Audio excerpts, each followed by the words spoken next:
Hello, and welcome to The Canadian Story, where we discuss what Canada is, what Canada could be, and what Canada should be.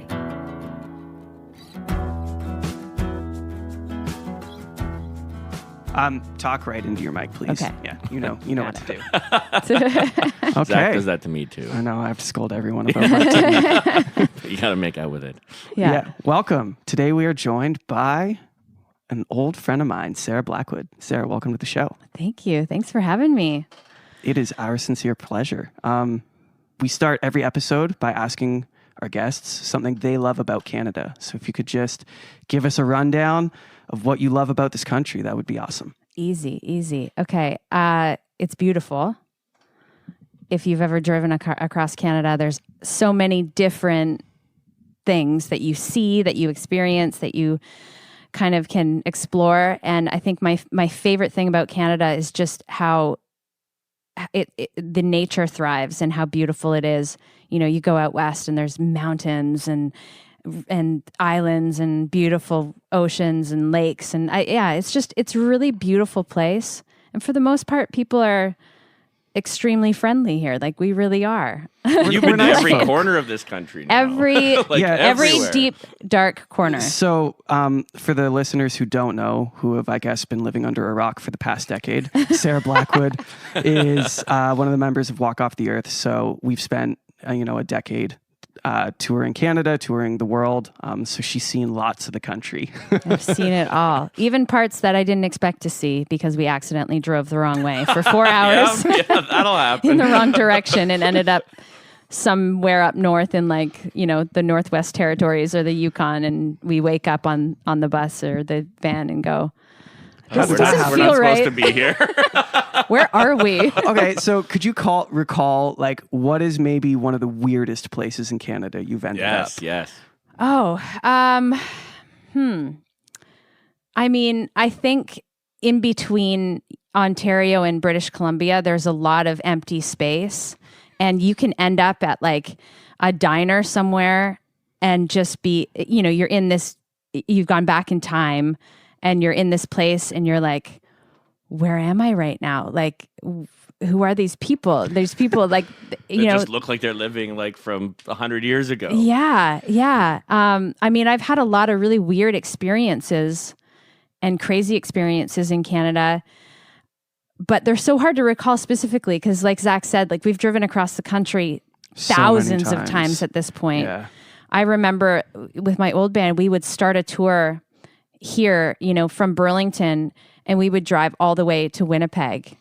And you just come across the most interesting things, the most interesting people.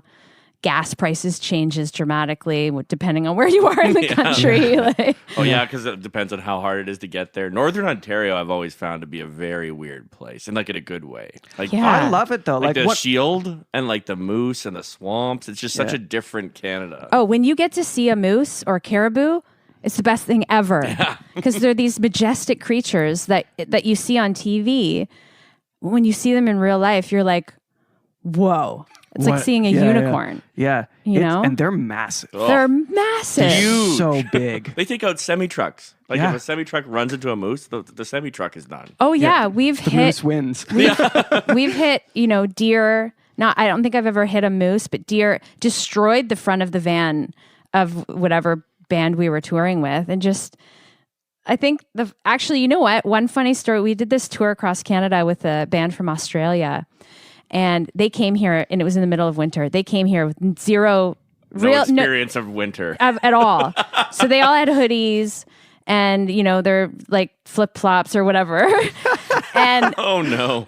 And here we are driving across the entire country. We get into the mountains, and they're just like, they're in a broken down, crappy rented van. And they were like, I remember them breaking down. They got lost somewhere.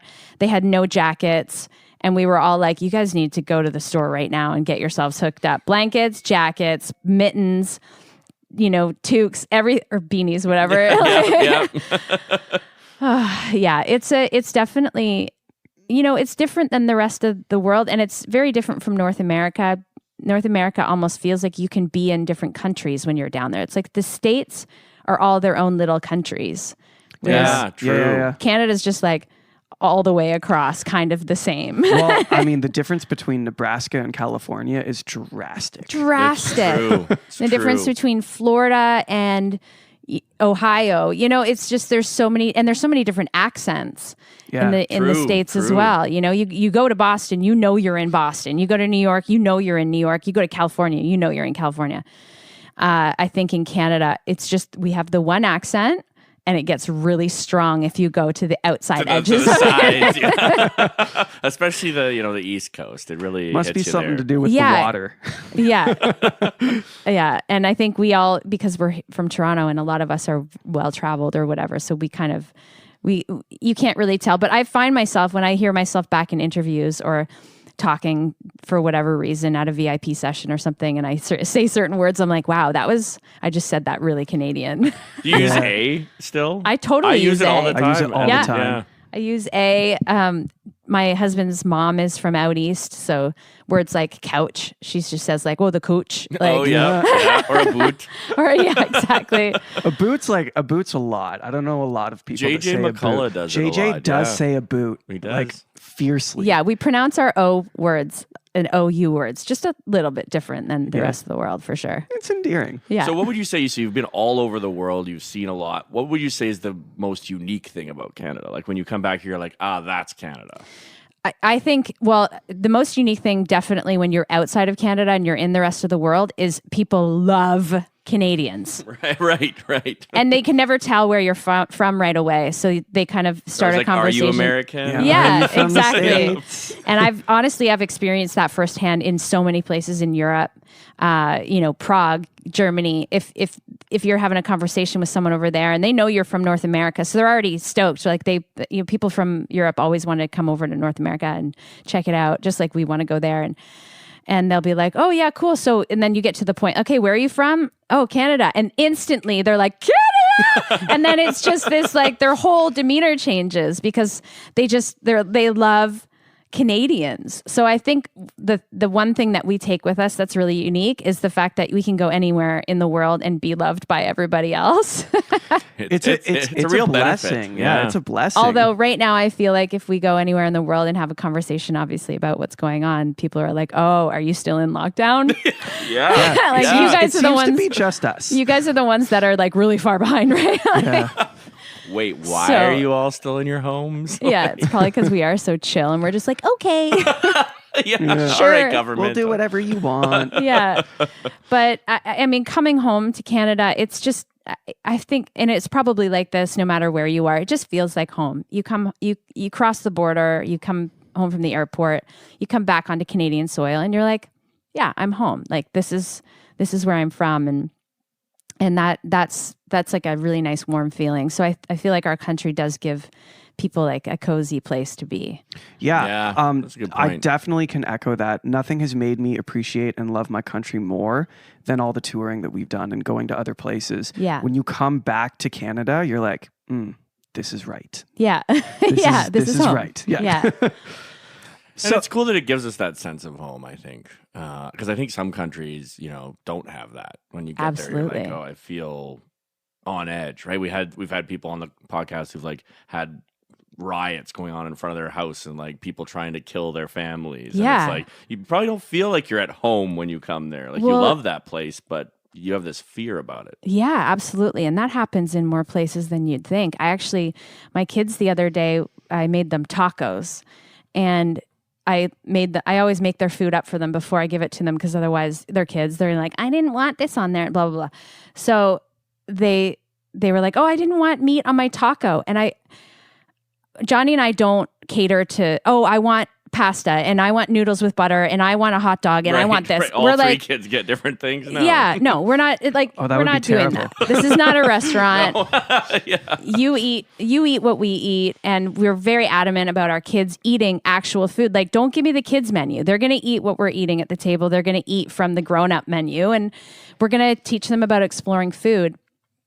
Although Canadians can definitely get better at exploring food because I feel like I grew up with like the craft dinner hot dog grilled cheese and tomato soup diet. And it's a very common if Canadian diet, if our national food or whatever is actually poutine, we need to step it up a notch.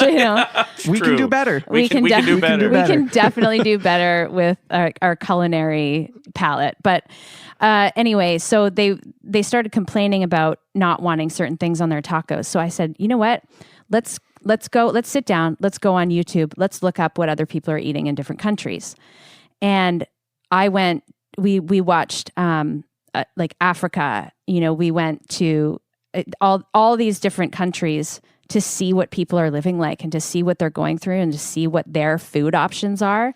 And my kids their jaws kind of dropped and they were staring at the screen because Africa was an intense one. Yeah. Very intense. children, their parents. Eating bugs. Like sometimes that's all they have. It was, and even just for Johnny and I were in tears. Like we were, and just to kind of remind yourself that there's these places in the world that don't have the resource. They don't even have clean water. Like this one little boy was feeding his sister a glass of water that he took out of, a pond after a drought that they had for months, and they had no water.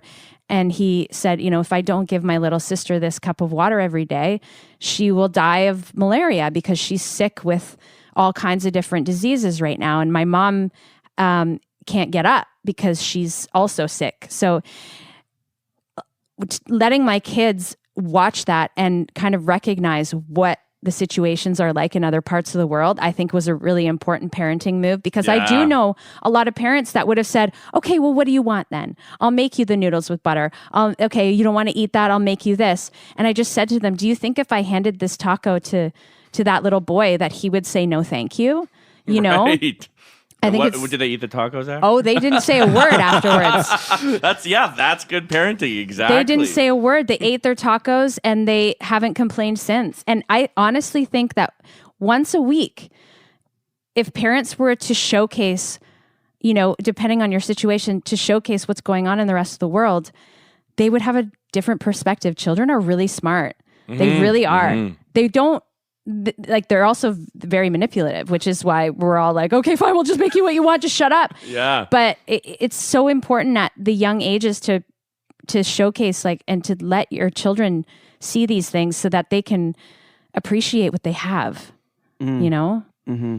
I think that's so important, even for us as adults to remember too. Exactly. I think we so often get caught up in the day-to-day grind and everything that's going on in our own lives, and we so easily forget how lucky we are to live in the country that we live in, where there's always clean water, there's always food available, there are social safety nets if you're in trouble, there are all these things put in place for our safety, and we forget so quickly that the rest of the world doesn't necessarily work like that, and there's maybe more places that don't than do. Yeah. And the vast majority of the world, right? Like the life expectancy in Russia is 67 if you're a man. Right. Yeah. Because they're drinking so much, but for a lot of other reasons. And I think we as Canadians, we need to travel more. This is one of the things I love about what you guys have seen. You've seen the world and you're like, I love this place. And we've had guests on who fled where they were from to come here because it's so much better. And we forget that. Yeah. All the time. We don't talk about what an amazing place Canada is to live. In fact, we've been spending a lot of time talking about how awful Canada is lately as a country. We need to stop that. Yeah. Not because awful things didn't happen and we need to reflect on those, but look at how good we have it. Yeah. We should always be trying to get better. Yes. And we shouldn't hide from our history, and we shouldn't try to get away from any of those things, but we also shouldn't forget that we have something good here. Yeah. Well, I was just going through the numbers. Canada is 10th largest economy in the world and 16th largest per capita, and that's with Luxembourg and places like that above us, right? We're literally as good as it gets. Yeah. It doesn't get better than here. Yeah. And that's why so many people weather. come. Oh, yeah. True. You can't have it all. Yeah. Norway has bad weather too, I imagine. So, Sarah, I wanted to touch on, obviously, the elephant in the room. We're all living in this weird pandemic world. What is it like as a mother of 3 amazing boys? What is it like navigating them through what is happening? It's interesting. My kids are young still. They're 3, 5, and 8 now. Giorgio just turned 8 yesterday, which is crazy. Happy birthday, little G. Yeah, big G. He's big. G, yeah. He's basically a teenager. And so, I don't want to instill a bunch of fear into them that's not necessary. They're still, again, they're so little. Like our 3-year-old basically is just home anyway. So, we didn't go into, okay, guys, here's what's happening in the world. Like obviously they know about the virus because their entire school system got flipped upside down. Yep. And they were all like, why are you teaching us? Why are you our teacher? Now, Giorgio at one point literally was like, when do I get to go back to school? My friends. Yeah. And so, we just kind of kept it really casual with them, follow the rules. If you have to wear it when they were in school, if you have to wear a mask, just put it on, like just do the rules. But don't be afraid. And we got our bubbles together right away because I can't imagine my kids' world without their friends. And I know a lot of adults and grown-up parents who did kind of cut all of those ties right away and isolated legit for the whole first year. Yeah. And I've seen children who have been really affected by it. And I think as you get older in age, it's obviously affecting them more. There's high school students that have not had their true high school experience, or college students who were so excited to go to university or college, and then all of a sudden it's like, well, you get to do it from home now. And they're like, well, that's, I know a lot of people who go to university just to have the experience. They don't care about the education part. They just want to do the dorm, and they want to party, and they want to make friends, and they want to explore life, that portion of life. And that was taken away. So for us, I feel fortunate that they're so young that we just rolled with it. And again, got our bubbles, and just, there was people they couldn't see and there was people they could see. And my biggest concern is the kids whose school was their only resource to get out of their home, whether it was an abusive home. Mentally for them, it was not a safe place for them to be. Women in abusive relationships that are now stuck in their homes.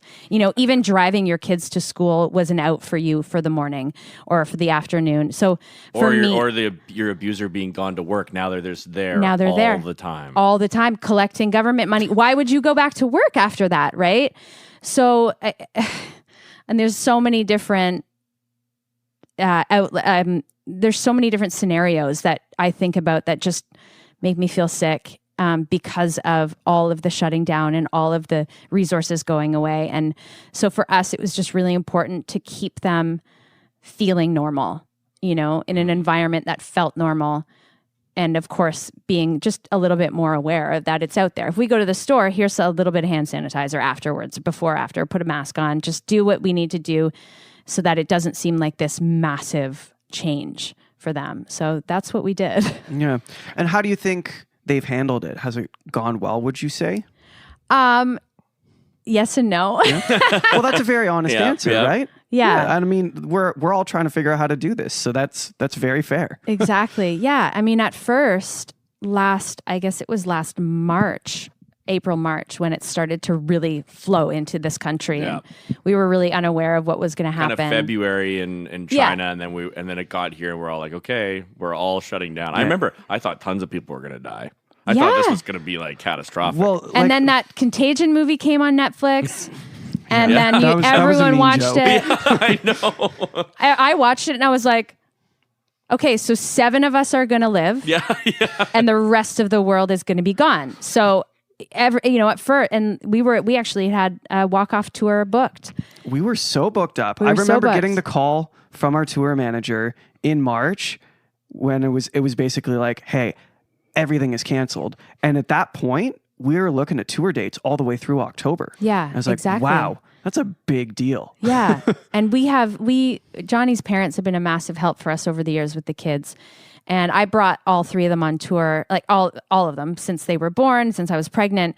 They were with us, and I did 2 tours with all 3 of them. And I was like, okay, this is too much. I can't. Be a lot. I can't do that again. So we had just almost before the pandemic just said, okay, we're going to start leaving them with Johnny's parents when we go away on these trips. So they can still live their normal lives here and we go do our work. And then, it's not as, and for me, it was way too much. It was too exhausting to have them all. And it sucked because being away from your kids sucks. Yeah. But although we did have some fun party nights, but I say this in the nicest way possible.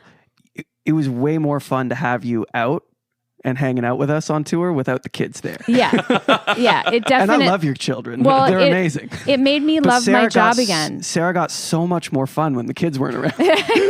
Well, the weight of responsibility, right? Yeah, right. Yeah, exactly. So at that point, when the March tour or whatever was supposed to happen and our managers were still like, oh no, it's fine. We're going to keep everything. We're going to do it still. And I was like, if we go to the US at this point, we're not getting back in. We're not going to get back in. And I'm not going to be separated from my kids with an unknown date, and not to mention Johnny's parents, they're older. Johnny's dad has diabetes. Like they're at risk. They are in the risk category, especially then when we didn't know anything about this virus. So I was like, I can't leave my kids with them. I can't. What if they get it from school or whatever, bring it home, and then your parents get sick? Who's going to take care of them? And then what's going to happen, right? And God forbid they die. Like it's just, no, it's not worth it. So I remember having all those conversations. So it was really scary. And so we were just like, okay, we're going to cancel everything and we're going to ride this out and see what happens. And then that's obviously when all the lockdown and those started happening and things started closing and opening and closing and opening and everything started to go. I'm glad we're in a spot now where we have a lot more information about everything. Yeah. Oh yeah. We have numbers now. We have more information about who the disease or who the virus affects more than others and all that, which kids obviously for the most part haven't really been affected. Yeah, I think there's 0 deaths in Canada of children under 12. Yeah. So which is great news. Great news. Yeah, exactly. Because that was the biggest concern was watch that Contagion movie and next thing you know, it's like, okay, which one of us are all going to die? So being in a spot now where it's a lot less concerning feels really good. Not to mention all the messaging that we got out of the media right at the front end where it was like, there's going to be 2.5 million deaths in the United States by like April of 2020. And it's like, none of that happened. Yeah, exactly. None of those curves went quite the way they said that. The projections were just they were catastrophic. Yeah, exactly. I saw someone flatten the curve. Like I was like all on board with that. I'm like, let's flatten this curve. I don't want everyone to die. 100%. And I don't think any reasonable person didn't think that way. But I saw someone break down the numbers. They took all of the CDC numbers and all the stuff that was in the media in the States right at the front end of the pandemic, and he broke it down, and it was something like 1,570% wrong. Yeah. Like off. Yeah. So, and that's social media for you, right? Yeah. The social media has been a complete nightmare this whole time. Oh, and it's divided all of us. Oh, headlines, false information, the news. Imagine the news's ratings. Like you're on the news. No one really watched the news before. Like a lot of older people watch the news. You put it on because it's in the background or whatever. But like Johnny's parents watch the news all the time. Mm-hmm. So imagine now this thing is here and it's going on and on and on. All people are doing is watching the news, and then from all of that comes all of these other like really unbelievable headlines and false information, and people are reading it and then they're fighting and they're talking and social media alone, minus the virus, is very deceitful, right? No matter what. Like I'm a female in an entertainment industry. I see it all the time. I've done it. I'd actually like to talk about that if you're into it. Because social media has become this hot topic. There's that Social Dilemma documentary that came out on Netflix that talks about what it's doing to young women. We're seeing suicide rates among preteen girls we never saw in history. Yeah. Suicide of preteen girls. It didn't happen. Yeah. Or boys. Now we're seeing it. Yeah. And this can almost be fully attributed to social media. But as someone, like you said, as an entertainer who's in this, who understands this, What are your thoughts on what it's doing to people? I just think in general, I mean, social media is my job. Yeah, so exactly. I make it a point to be as authentic and real as I possibly can, because I don't ever want to be one of the people that are out there that are giving a false idea of something, right? But oh man, it's a nightmare. When I was younger, it was magazines that you would have to buy. So first of all, you'd have to have money to buy them, and like I grew up, my dad was a police officer. My mom was a stay-at-home mom. So we had no money. I wasn't out there buying all the magazines to look at these women and to get my perception of what the female should look like or what we should be.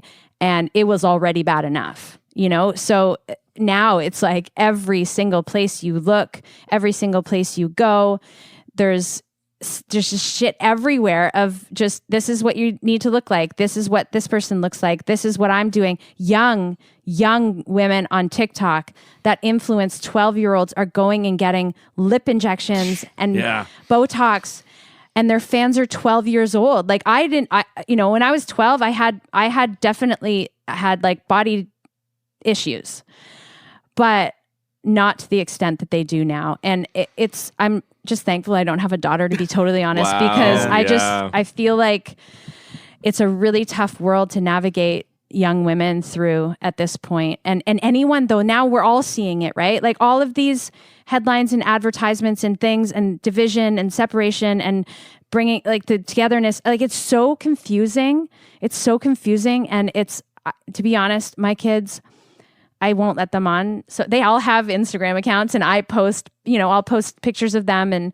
And because I just think if I was a kid, if I could look back on the day I was born and really see like footage or video stuff like that. It's like a photo album. Yeah. But it's all positive and it's all, censored content, all of that.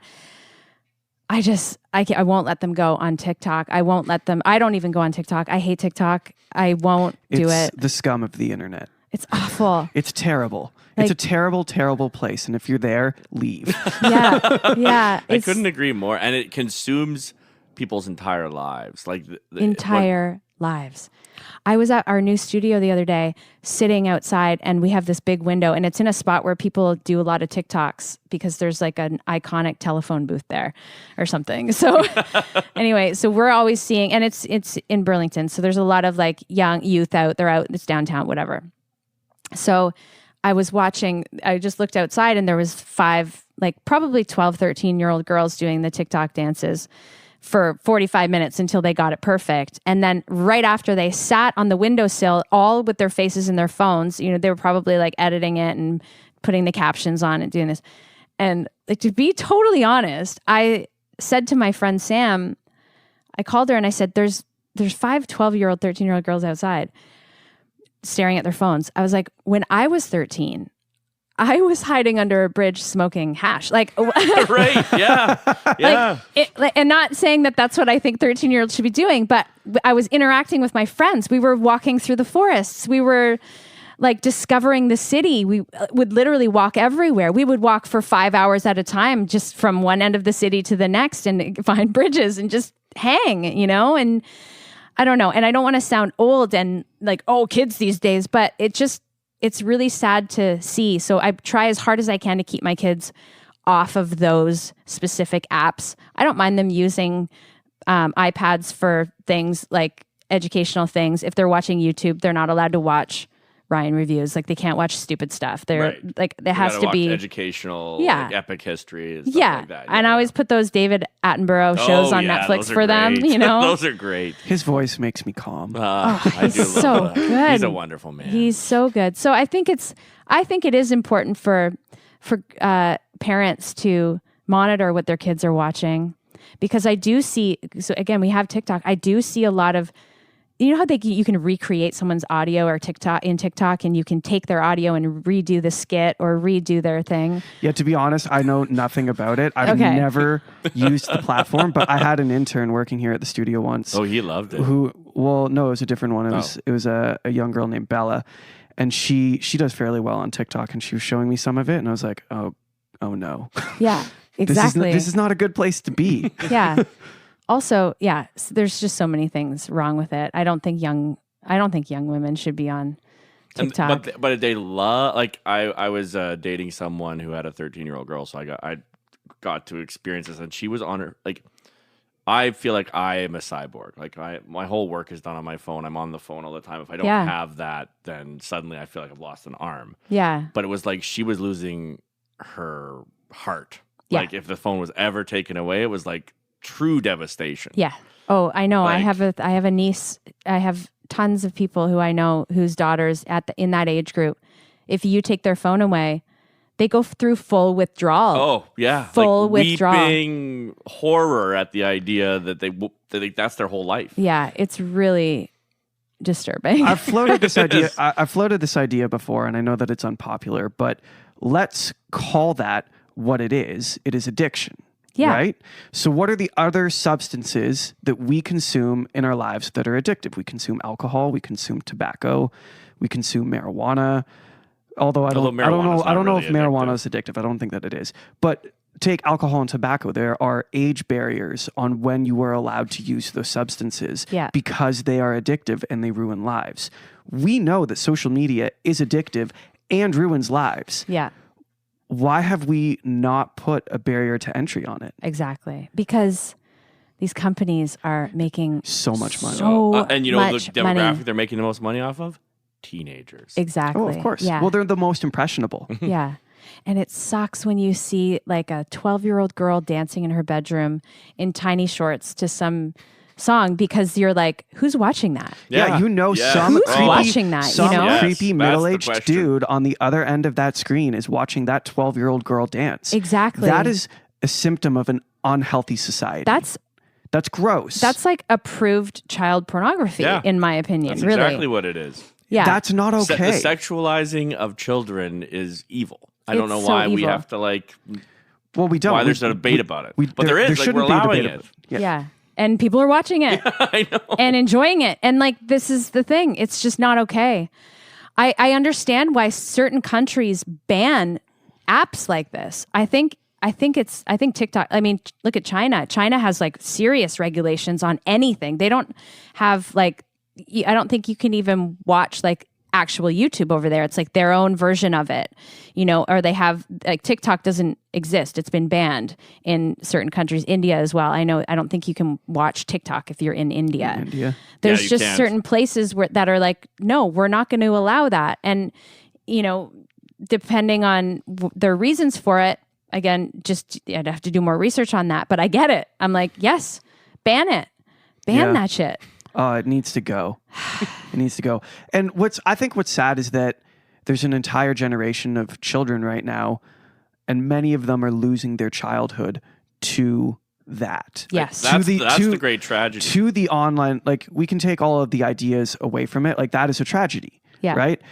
And like you were talking about, like, you were hanging out with your friends, running through forests, exploring as a kid. Like, I was riding my skateboard and playing street hockey with my friends. Yeah. And like, that was a good childhood. I can't imagine that the generation who is growing up now will grow up to be adults and look back at spending 5 hours a day on TikTok as like a good use of their childhood. No. Imagine how good you could get at something if you even were I say this to Giorgio and Luigi all the time. Yeah. I say, look, because sometimes like they all do piano lessons, they all do drum lessons. Like that for me, I'm like, you have to do something. And I know that they're quite passionate about piano. And Johnny and I always say, if you spent the time that you've just spent watching, The Flash or whatever movie it is that they watched, if you had spent even a portion of that practicing something else, you have no idea how good you could be at all kinds of different things.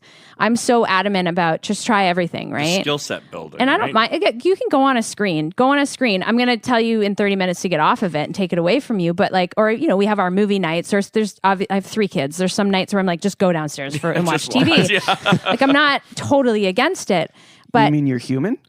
Yeah. But imagine, I just think if my parents had the resources and the ability to really zone in on the things that they knew we were talented at a young age, then I would have been a way better guitar player, a way better piano player, a way better singer. Like, again, my parents were in a different situation. My dad was working every day, and my mom had 3 kids. It's too hard. I get it. Like, I get raising kids in the 80s, 90s was not easy, or never is. But if we were to, if like parents were to just say, I'm going to, for 30 minutes, get you to do something else, that you could potentially grow at. And like, I don't know, I'm all about I want to raise my kids like as if we were living in the 80s. I want summer camps all summer. Yeah. I want them to be outside. Yeah. I want them to catch crayfish in the creek and get stung by bees and get dirt on their hands. I want them covered in dirt. I want them going on hikes and like a fine balance, obviously, because our world is very technological and we do need them to be familiar with devices. Like, there's no doubt about that. Or then they're like not going to be able to function to some degree. Yeah, they'll be like, "Oh, I can make a wooden spoon, but I can't fill out a form online." Yeah, that's true. So I think it's just a really fine balance. But I think what happens is people just kind of get lazy and they use it as it's a really good babysitter. It really is. Like, if I ever want my kids away from me, I'm like, here's the iPad, and then they could be gone for hours at a time, but you have to be really self-aware of what it is or how long they are actually spending on those things. Because like you said, 13-year-olds are spending 8 hours a day on their phones. Oh, 8 hours what would are be they like, doing? that's a What are bad they day, doing? right? And I heard an interesting perspective from someone who's recording a record here. She's a school teacher, like a grade school teacher. And she said the biggest problem is that boredom fosters creativity. And when you are constantly solving the boredom, you are stunting the creativity. 100%. And these children aren't developing their creative fortitude, their ability to their imagine imaginations. things. Do you remember like when I was a kid hanging out with my sisters, we would like make up entire worlds and like act out roles. Yeah. Do children still do that? Like, do your kids do that? Well, yeah, my kids do. Romeo is actually really good at it. He's 3, and I'll leave him be in his room and just hear him playing with his toys. Like I just got him this little monster truck at the store the other day, and he hasn't put it down, and he just rides it on everything. And then I hear him singing. He always sings. He'll be like, "Oh, in this monster truck," and then this one comes along, and that's a happy little doggy. Yeah, he tells the story, and I'm like, "Yes, use your imagination." And my middle son Luigi is very nature. He loves nature. So if he's ever like, "Mom, I'm bored," I'm like, "Go outside, go build, like, make a little thing out of like dirt and grass and go catch some caterpillars, start a little family in there, go," you know what I mean? Like, think of things that you can be creative and using your mind, because you're so right, Zach. Like, and that it does it for us too. Oh yeah. Oh, yeah, I know. I was just thinking when you said that, I was we're not like, immune to that. How much time do we distract ourselves, right? Yeah. Like, I do it all the time. Constant gratification.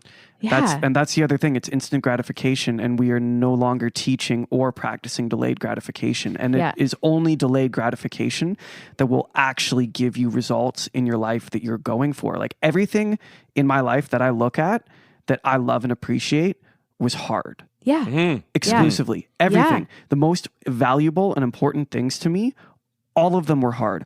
All of them sucked at times. Yeah. But in this world where as soon as something's hard, or you don't want to engage with something, or you don't want to do your homework, or I don't want to keep editing this vocal, or whatever it happens to be, you just pop online and you just numb that pain. And next thing you know, you're gone. And this is like what we're doing with social interaction too. It's like, oh, I don't agree with you on something, I'm not going to hang out with you anymore, or I'll just block you. Which is wrong. talk to you I anymore. hate this so much. Talk to people you disagree with. If you're not it talking will to make people you better. Yeah. I just like, there's a middle ground, people. Things aren't all the way this way and all the way this way. You don't sit all the way over here and all the way over there with nothing in the middle. Exactly. This is a major issue that we're all going through. And we're right not now. just these ideological like robots who have to follow, oh, no, I'm on this side or I'm on that side. Like, humans are nuanced. Yes. We have different opinions on things. We're allowed to have different opinions on things. I know. And just because you have a differing opinion doesn't mean the person you're engaging with is bad or less than you because they have a different opinion. Exactly. Shut up and listen to them. You might learn something. You might learn something. Why don't we do that anymore? Like, why can't we just I think social media plays a big role. I think social media, and I also think cancel culture, because we live in it's the worst. We live in this world where if you say the wrong thing or you make a mistake, there's no grace for that. Yeah. Right? Why are we not allowed to make mistakes, hash them out, have the conversations, learn, grow, and get better? Yeah. Mistakes are how you get better. Yeah. Exactly. Like, yes. You would know this as a musician, and we've talked about this on the podcast before. Like, you didn't get great at what you're doing because you were always awesome at it. No, not at all. Yeah, put it in the perspective of music. Imagine you were like, I want to be a musician. And then you pick up the guitar and you go to play your first show and you weren't incredible. And all of society was like, you're canceled. Yeah. We don't like you. Yeah. There's no space for you to get better. Yeah. It's so or stupid. To change. Here's the problem. It's like, you did that thing 5 years ago.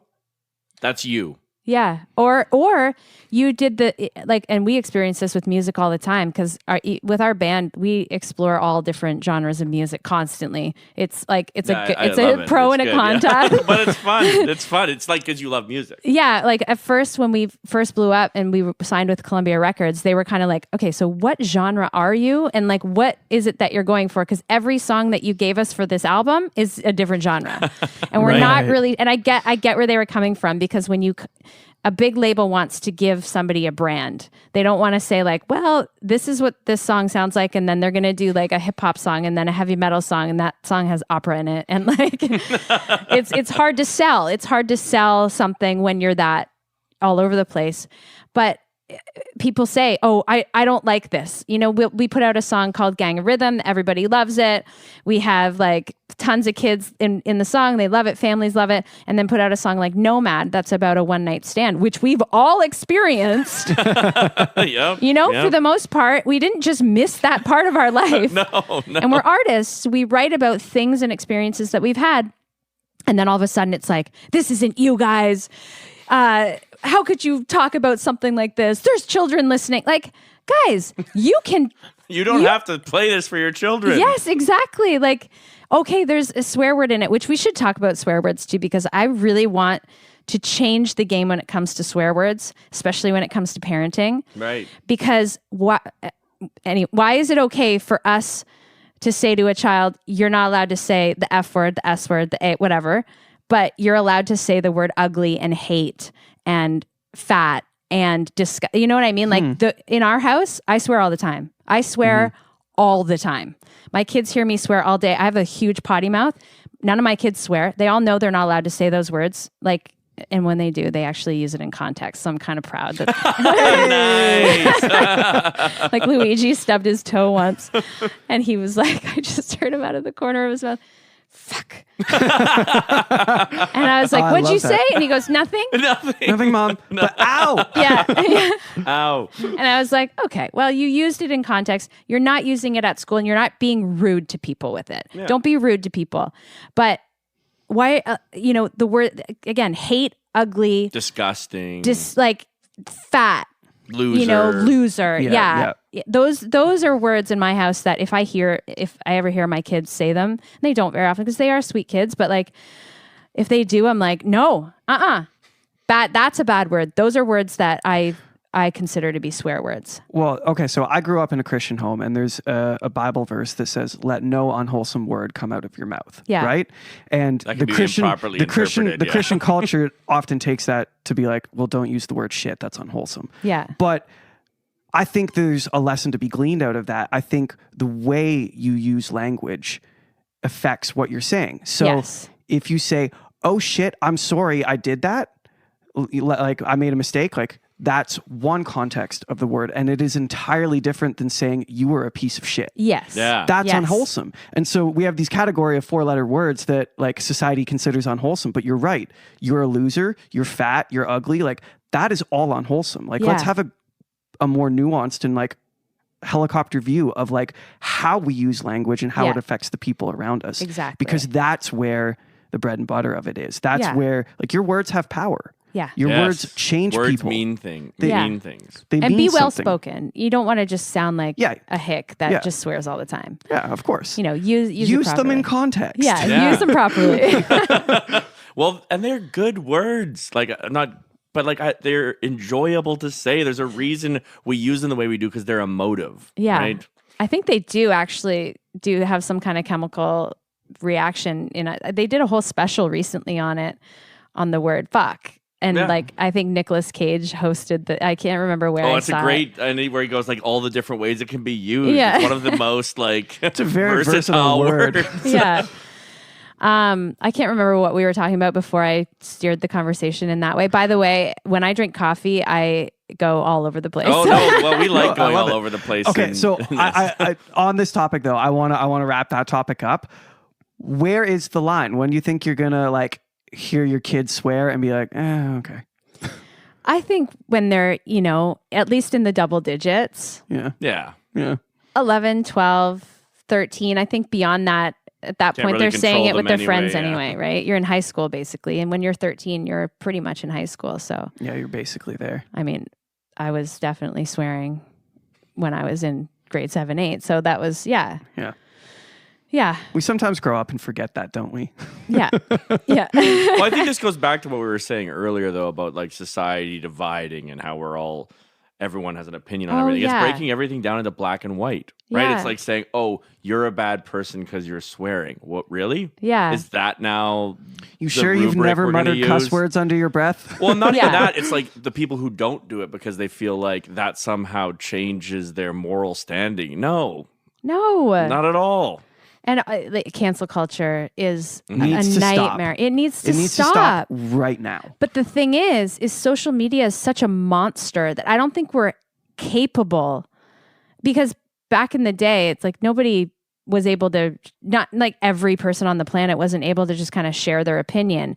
And I don't mean because they were, they had their mouth taped shut and they didn't matter. It wasn't a possibility to put it out into the world. Broadcast it to everybody. Yeah, the way that it does now. So I think we're just not capable of handling so many different perspectives and so many different views and so much content that we just almost naturally just go one way or the other, because we don't know, like you said, we don't know how to have conversations with everyone and hear their different point of view and be okay with it and actually listen. Also, social media gives every person on the planet the strength to fight and go on and say, like, you read the one headline, all of a sudden you're like, I'm in. Like, I'm going to take this person down. This guy's so wrong. Yeah, because it's in our nature, even as humans, to be confrontational. And we're tribal, right? And I think the big problem is that we used to have smaller tribes that were more isolated in the sense of like, oh, this is my community. Yeah. And I need to be a part of my community that's local. And that means that there are going to be differences. Yeah. There's going to be people that I don't agree with, but they live next door. So I guess I got to get along with them. But now we're creating our communities digitally. Yeah. And it's like, and so it's a deeper and more nefarious thing is that becomes their identity. Yeah. Right? This is who I am. I'm the kind of person who gets justice and goes out and takes these people down and cancels Especially when they get reactions from other people. Yeah. It feeds. It feeds it. So, social media is so interesting, right? Because at least for me, I'm not very big on social media. So if something blows up, I will pay a lot of attention to my phone. Oh my gosh, comments, reading everything. It's a part of what we do too, and I'm guilty of it 100%. It's like, oh, this one got 1,000. Oh, this one got, you start to measure yourself, the quality of even your feelings about yourself on the success your posts are having. Yeah. And it is so nefarious how much dopamine they just feed you. Oh my gosh. And it's just, and you know what? Here's a note, and this is something I've experienced firsthand. So anyone out there listening, try to remind yourself when you're reading those comments and you're ready to start fighting back in a situation that they might have actually been created by the person who posted that thing in the first place. Yeah. So because there's a tactic to that. You post something, it's going to be confrontational in some way. What level that is, it just depends on the content. And there's fake Instagram accounts created by the person who posted that picture that go in and start those fights so that they can get the analytics and the momentum going. So sometimes everyone that's listening, you're fighting with the person who actually posted that thing in the first place. And it's just about engagement. It's all about engagement. The algorithm, right? Algorithms, engagement. It's fully strategized, especially the bigger you get. It's fully strategized. Look at Billie Eilish's career right now. What they've done is so smart. And the way that they're playing out her career, I'm going to give her credit. Obviously, she's an incredible artist. But her marketing there's team a is massive on another team. level. Eh? There's a massive team behind everything that's going on with all the artists. And they're still very unique in their own ways. But again, there's a team behind everything you see, especially as you get into the bigger people with more followers. There's a reason why those comments and those fights become the center of the communication, the talk, what's going on, So I think it's important for people to understand who exactly it is that's commenting, because you're probably fighting with their marketing team. That's marketing, that's politics, that's I want to actually go into something you said though that's interesting that I love, where there's always people behind them. And I guess Zach is one of those people that's been behind you all of this time. What being famous, having a team behind you. Talk about the team. What is it like to be part of a team? Is it, what does that feel like? And how would you because so many people get in their heads that I just need to become famous. I need to become important. And they don't realize you can't do that alone. Yeah. And so they're struggling up this mountain of trying to achieve things. And they don't realize that the way to get there is people. Yeah. And they get angry and they get jaded and they don't they understand. Feel like, I'm not good enough. Yeah. No, it's not about you being good enough. Yeah. Well, I think one of the most important things, and I always say this, is you find what I did was I started playing music, started doing solo shows, open mics, whatever it was. And then, that was hard. It was a hard thing to do, trying to have a solo career. So I started to find people around me that were just as motivated and just as interested in doing the same thing. And I think it really did show when I started working with Johnny and we started doing these videos, and then all of a sudden one of our videos blew up and everything started happening. But you're right. There's a team. It's a pyramid, right? It's not upside down. There's not one person at the bottom and then everybody else. Right. Yeah. It goes this way. So you have a wonderful team. We always hired people that were dedicated, smart, fun to hang out with for the most part. We've made a few accidents. I hope that's not a slight on me. No. God, no.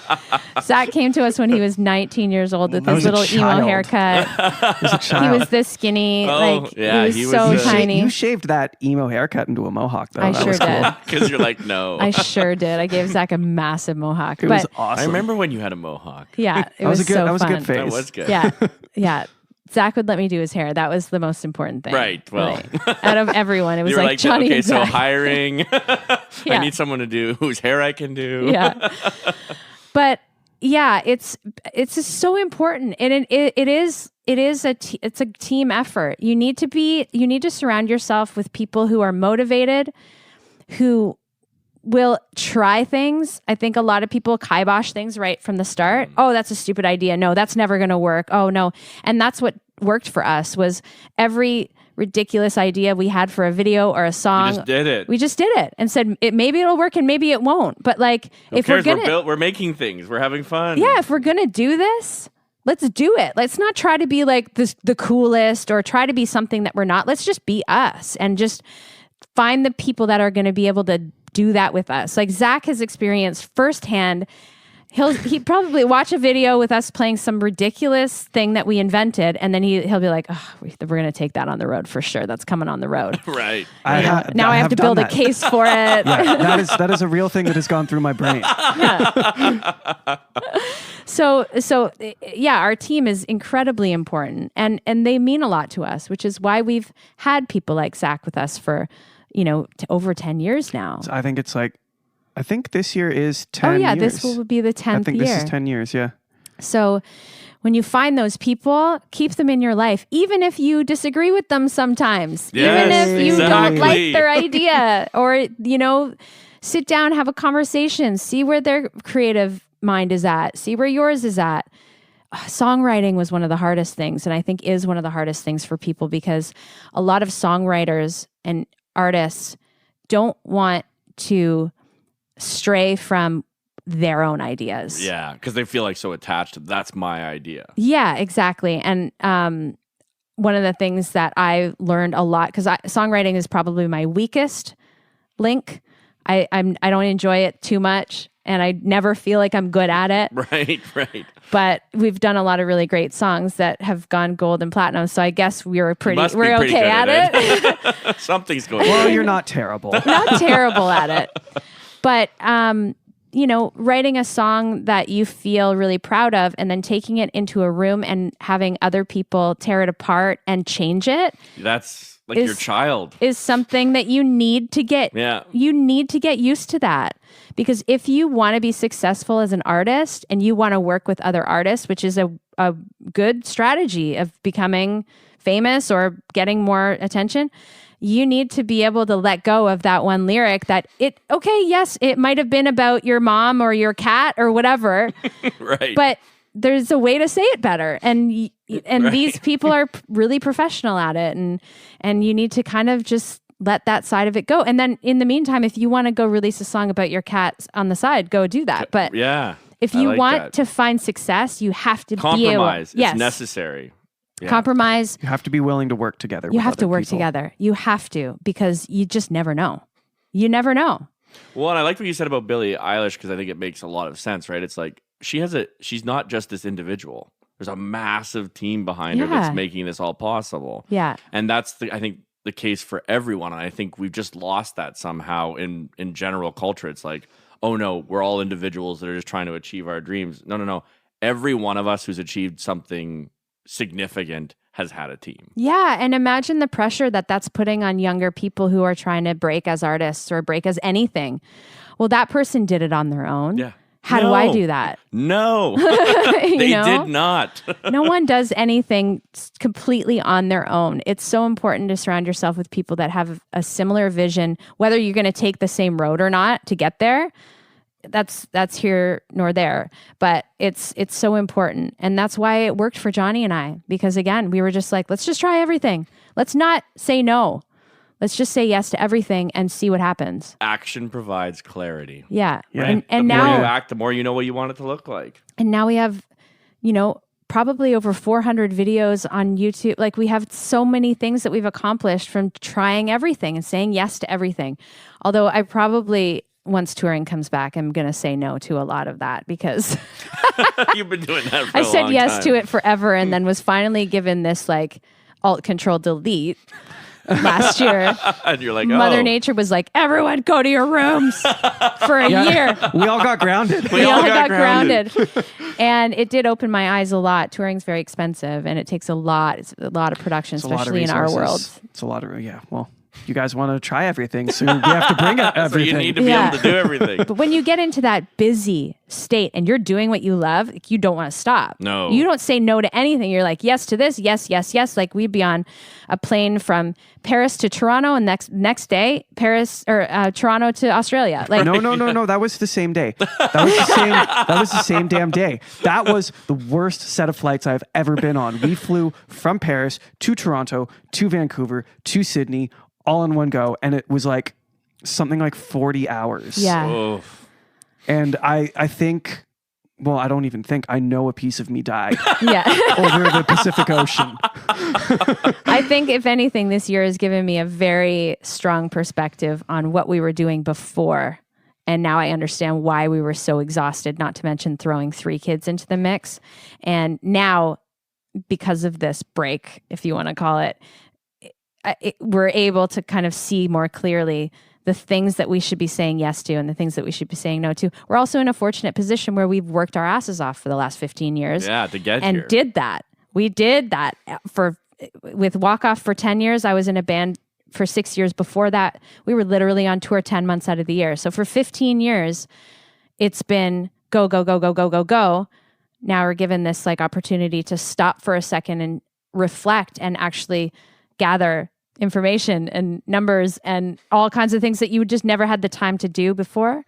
And now we're like, okay, we can be a little bit more selective now, I think. We're big enough now that we don't have to say yes to everything. Yeah, like I don't, although I loved those Toad and Firkin shows in, Pennsylvania when it was the time to be doing them. But I think now it's more about finding those really great venues and not doing these big, long 3-week tours on buses and just like not flying from Paris to Australia. Let's never do that again. In a Let's 2-day never period. do that again, please. If you call me and say, hey, I have this great idea, we'll fly from Paris to Sydney, I'll be like, No. I quit. I mean, you know how I feel about the flight to Australia anyway. So that's a long one. Yeah.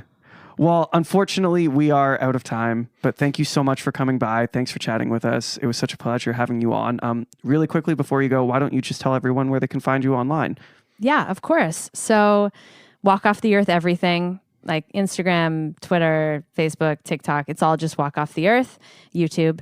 And then I've actually been working with Zach on some solo reinventing my solo side and kind of reigniting that fire. So Sarah Blackwood music on Instagram and Sarah Blackwood on YouTube. And I'm going to be releasing some really fun songs and music soon. I'm so excited. I'm very excited about that. I want to come back on though, because I really wanted to get into talking about mental health. Oh yeah, in this whole you situation. should. Yeah, we should do that. That would be awesome. So because I think that's something really important that people need to be more aware of right now. Yeah, we'll definitely do. You're maybe welcome the back 100th anytime. episode. Yeah. If you want. Yeah, part 2. There we go. Do you want part 2. episode 100? Yeah, sure. 'Cause that's She's coming yours. up. You got it. Nice. Thank you for having me, guys. Thanks for joining us. And check her out online or set your phone down and go outside. Yeah. Yes. That too. You don't have to go under a bridge and smoke weed, but you can just go outside and It's walk an around in option. the But forest. that is an option. Thank you for listening to The Canadian Story. You can find us on Instagram and Twitter at The CAD Story. That's The CAD Story. If you enjoy this podcast, please share it with your friends and family. Let's work together to remind Canadians how great their country is.